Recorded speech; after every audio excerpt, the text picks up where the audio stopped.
Welcome back to the Unseen Wisdom, everyone. We love bringing you those insightful bits from the news, the stuff that makes you really think. And, we love hearing from all of you, too. It's great to see so many people engaged with these topics. Yeah, you guys are awesome. All the likes and comments and subscribing really keeps us going. So thanks for all that. Absolutely. And, speaking of things that keep us going, we've been looking at some recent news coverage. Oh, yeah. About President Cyril Ramaphosa of South Africa. Right. Gave a speech at the World Economic Forum. Okay. Yeah. And it's really generating some buzz. Interesting. Yeah, I mean, he touched on a lot of really key points. Okay. Especially about South Africa's upcoming presidency of the G20 summit. Huge deal. It is. It's historic. First time an African nation is going to be leading this group of economic powerhouses. Wow, that's pretty cool. It is, and it's particularly interesting because it comes right after the African Union was welcomed into the G20. Oh, wow. So there's a lot of focus on Africa right now. Yeah, you can definitely tell that Ramaphosa is leaning into that whole, historical significance. Yeah. It seems like he's really trying to position South Africa and even the whole continent to have a much bigger role on the world stage. Yeah. For sure. He's definitely trying to present South Africa as a leader, a bridge builder, within Africa and globally. Interesting. And there was this strong emphasis on cooperation and solidarity, almost like. Okay. Those are the most important things about being human. Wow. He even said that cooperation is the foundation of civilization. I mean, I guess it sounds good. Yeah. But it makes you wonder if there's something more to it, Sure, yeah. I mean, think about it. On the surface, he's connecting the G20's purpose, right? Tackling these global challenges through working together. Yeah. Something much deeper, like what it means to be human. Right. It's a clever way to set the stage for South Africa's leadership. Yeah, I see. Using these universal values. Yeah. He's positioning South Africa as this champion for collective action. Yeah. Especially in a world that seems more and more divided. And he doesn't shy away from pointing out those divisions, does he? Not at all. He lists some pretty serious challenges facing the world. Like what? Geopolitical tensions, unilateralism, nationalism, Protectionism, all that. Exactly. He covers it all. Okay. He seems particularly worried about rising debt, especially in developing countries. Right. And what he sees as a declining sense of shared purpose. Yeah, that makes sense. Yeah. These are complicated issues that need global solutions. Okay.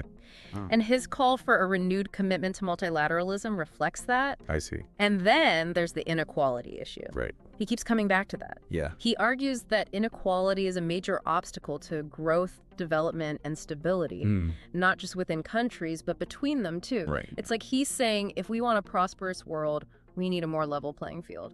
Okay, but how does that line up with what's actually happening within South Africa? Right. It's a good question. While he's advocating for a fairer world order, there are critics who point to issues within South Africa. Like what? Poverty, unemployment, as evidence that maybe his focus is a bit too outward looking. Yeah, interesting. And then some people question whether South Africa, with its own internal challenges, is ready to be a leader on the world stage. Yeah, that's fair. He talked a lot about their multi-party government of national unity. Oh, the GNU. Right. Yes, as a sign of political stability. Okay. And to boost investor confidence. Right. But there are those who argue that it's not really functioning as a true partnership. And that Ramaphosa is making decisions unilaterally.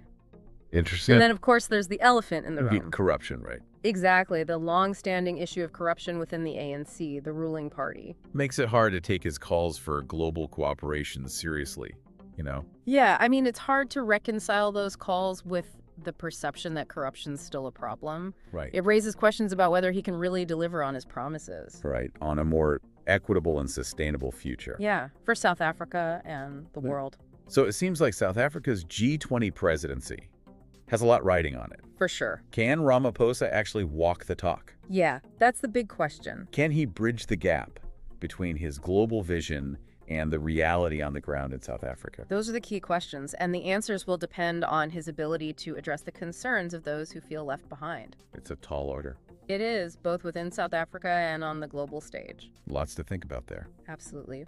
You know, it's interesting how Ramaphosa presented their commitment to fix that energy crisis in South Africa as like a major selling point to investors. Oh, totally. I mean, it's been a huge concern for businesses operating there and for South Africans. Now, of course, like everyone's been impacted by those rolling blackouts. Yeah, exactly. And it's been going on for years. It's not just like a minor inconvenience. Remember when we talked about how it was affecting data centers and online services? Like it felt like we were going back in time. It's true. And it's not just an inconvenience. It really holds back economic growth. Totally. So for him to say that they've gone almost a year without blackouts, that's a bold statement. Yeah, it is. Obviously, we'd have to check the data. Yeah. But if it's true, that's a big step. So what's the plan to fix it? Did he get into the specifics about energy reforms? He didn't really go into a lot of detail in this speech. But from what we know, South Africa is putting a lot of money into renewable energy. Okay, like solar and wind. Right. And they're also working on modernizing their power grid. Okay. And improving energy efficiency. That makes sense. But I did think it was interesting how he tied the energy crisis to corruption. Yeah. Is there a direct link there? Well, corruption can definitely make problems worse in any area. Right. And energy is no exception. So mismanagement, lack of transparency, and just plain theft. Yeah. That can all lead to problems with power generation and distribution. He did talk about tackling corruption and improving governance. Right. But those are pretty broad promises. Of course. You know, the systemic issues like that, they don't just disappear overnight. It takes time. It's a long-term project. Yeah. And there's definitely skepticism about whether the government can actually make progress. I mean, and the fact that South Africa has slipped in those international corruption rankings, right? That's not exactly reassuring. It's a valid point. Yeah. But it is worth noting that Ramaphosa has acknowledged the problem and made fighting corruption a key part of his agenda. Okay. He even set up a special commission to investigate state capture. Oh, right. That's where private interests are basically looting state resources. Exactly. So it seems like a mixed bag then. Yeah. Like ambitious plans for reform and development on one hand, but these ongoing problems with corruption and inequality on the other. It is. It's a classic case of challenges and opportunities existing together. Yeah. And that's the story of South Africa, really. Maybe even Africa as a whole. There's this huge potential, a lot to be optimistic about. Right. But also these deeply rooted problems that need a lot of effort to fix. And speaking of optimism, Ramaphosa seems pretty excited about that African continental free trade area. Oh, yeah. He really seems to believe it can transform the continent. He's incredibly bullish on it. And it's easy to see why, I mean, a single continent-wide market, that could be huge. It could really boost trade within Africa. Right. Attract foreign investment, create jobs, and diversify their economies. Right. The idea is to make Africa more integrated and self-reliant so they can compete globally. Exactly. But creating one giant market across such a huge and diverse continent, that can't be easy. No, it's a massive undertaking. Yeah. And there will be challenges along the way. Oh, well, some people are worried that some countries will benefit more than others. Right. Or that it could actually make existing inequalities worse. Yeah. There are also concerns about the impact on local industries and potential job losses. So it sounds like another one of those wait-and-see situations. It is. We'll have to see how it all plays out. Right. And if Ramaphosa's vision actually becomes reality? You know, it's like planting a seed. Okay. You take care of it, give it time, and hope for the best. Right. But there are no guarantees. Yeah, and he also brought up critical minerals. Yeah. Which seems to be a hot topic everywhere these days. It is. They're essential for all kinds of modern technology, from smartphones and electric vehicles to renewable energy and weapons. Yeah. And as the world moves towards a more sustainable and digital future, the demand for these minerals is just going to keep growing. And Africa has a lot of these resources, right? They do. They have a lot of reserves of critical minerals, things like cobalt, lithium, manganese, platinum, and rare earth elements. So Ramaphosa sees this as a big chance for Africa to use its natural resources to drive economic growth. Absolutely, and create jobs. But we've seen how extracting natural resources can sometimes lead to problems. Yes, of course. Like environmental damage, social conflict, and even human rights abuses. Right. How does he address that? He acknowledges those risks. Okay. And he calls for a grand bargain to make sure that the countries and communities where these minerals are mined, that they get a fair share of the benefits. He even used the term beneficiation. Yeah. And talked about adding value locally.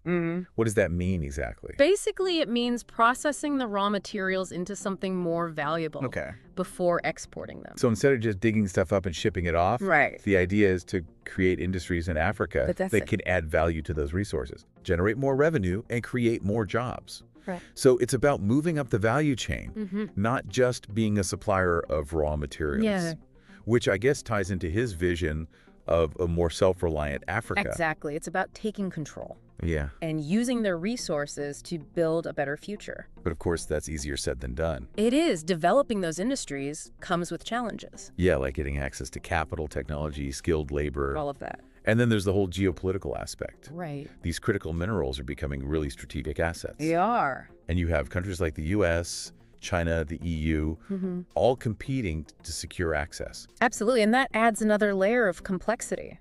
Yeah, it does. African countries have to navigate these competing interests and make sure they get a good deal for their resources. Right. It's a delicate balancing act. It seems like Ramaphosa is trying to position South Africa, and maybe all of Africa, as a reliable partner in this global competition for critical minerals.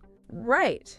But given those concerns about corruption, can he really convince the world that they're committed to transparency and ethical practices? That's the key question. He's saying all the right things. Emphasizing sustainable mining, transparency, accountability. Okay. He's calling for foreign investors to partner with Africa to develop these resources in a way that benefits everyone. But ultimately, actions speak louder than words.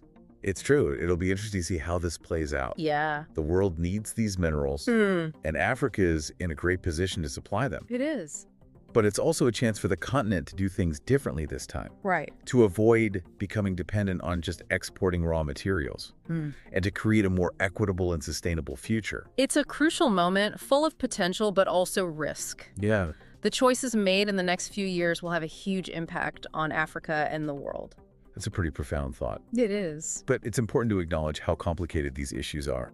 We can't just ignore the challenges. And that's what the unseen wisdom is all about. Right. Exploring these nuances and understanding the complexities of our world. So we've covered a lot. We have. From South Africa's energy crisis and corruption to their plans for the free trade area. Yeah. And the importance of those critical minerals. It's a lot to take in. It is, and we've only scratched the surface. There's always more to explore and analyze. But for now, we need to take a break. Okay. We'll be back in a moment to wrap up our deep dive into President Ramaphosa's vision and what it means for South Africa's future. So as we've been going through Ramaphosa's ideas, for South Africa and its role in the world, one image keeps popping into my head. What's that? A tightrope walker. Oh, I see it. Like South Africa's trying to balance all these different things, Exactly. On one hand, they have to deal with problems at home like poverty, inequality, unemployment. Right, issues that affect so many South Africans directly. Yeah. And on the other hand, there's this ambition to be a global leader. Especially within Africa. Right. And it feels like those two things are kind of connected. Yeah. It's tough to be a strong leader on the world stage when your own country is struggling. True. But at the same time, being involved globally, leading something like the G20, could bring in investment and create opportunities that could actually help with those domestic issues. Yeah. It's a tough situation, no easy answers. Right, and take climate change, for example. South Africa is a big player in the coal industry. Yeah, they produce and export a lot of coal. It creates jobs and brings in revenue. Yeah. But the country is also really vulnerable to the effects of climate change. For sure, things like droughts and extreme weather. So they're trying to shift to a more sustainable economy. Right.